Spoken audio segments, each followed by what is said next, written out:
sports. Do you remember where you were the last time the Chiefs won a playoff game? If you're younger than 22, the answer is you weren't born yet. Kansas City has lost its last 7 playoff contests, but had a chance to change all of that earlier today against the Texans. There's a packed crowd at NRG Stadium. Plenty of Chiefs red out in the crowd, though, on the road.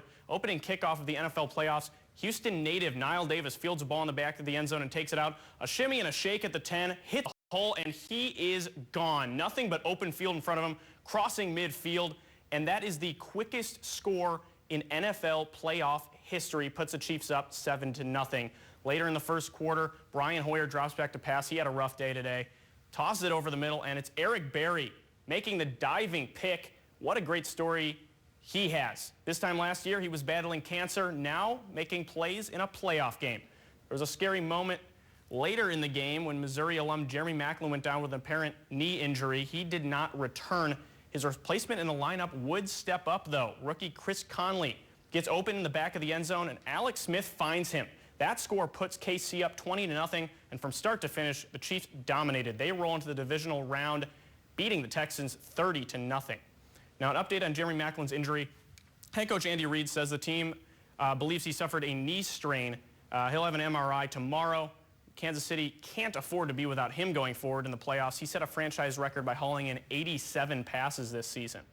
Missouri men's basketball team is 2 wins away from their win total from a season ago. Hosting Auburn at Mizzou Arena tonight, they had a chance to climb within 1 win of last year's total. And there are the Tigers getting set to go in a clash. Mizzou did not shoot the ball well in the first half, but they were making a few plays. Here's Terrence Phillips getting the ball on the fast break, lays it in for Mizzou's first points. And here's Jakeenan Gant drilling his first 3 of the year. Bruce Pearl, a reputation for getting animated. He got teed up in the first half for this little altercation with the referees. Later on, Phillips shot off the mark, caused a loose ball, but Phillips follows it, makes a nice save, and dishes the alley-oop to K.J. Walton. He finishes on the other end. Phillips had 4 assists on the night. Mizzou continues to play well around the rim. D'Angelo Allen is there to put back the missed shot here.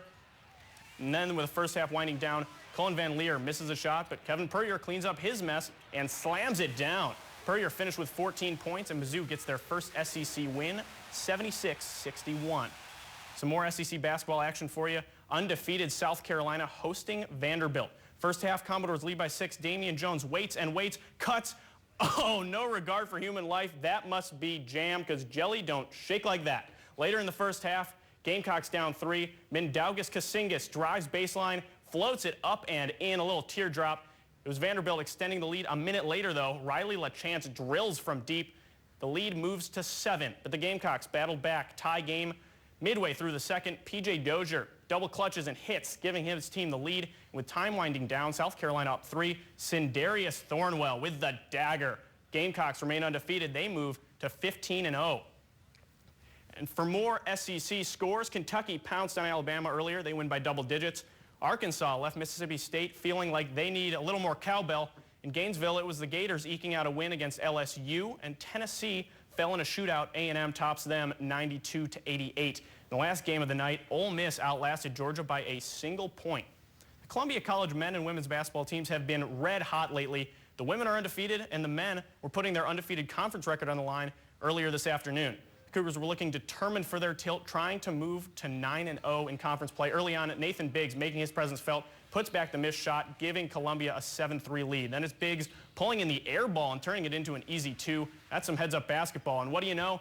It's Biggs again, draining a step back for the Cougars. That puts him up 13-11. He had 18 points in 18 minutes. The first half belonged to Nick Reynolds. He drills a 3 here. Columbia up 4. Later on, Reynolds, almost the exact same spot. He finishes with 17 in the first half, 23 for the game. In the middle of the first half now, Zach Rockers getting in on the fun. He drills a 3. Columbia had a 49-29 lead at halftime. They win 87-58.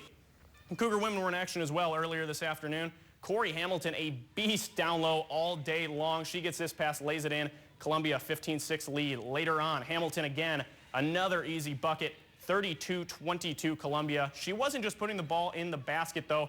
Tough on the glass as well. She finished with 10 total rebounds. 6 of them were offensive. She also led the team with 23 points. Columbia College getting it done from behind the arc as well. Petrolina Chilaka is going to come open here from behind the arc, and she drills it. That's 3 of her 13.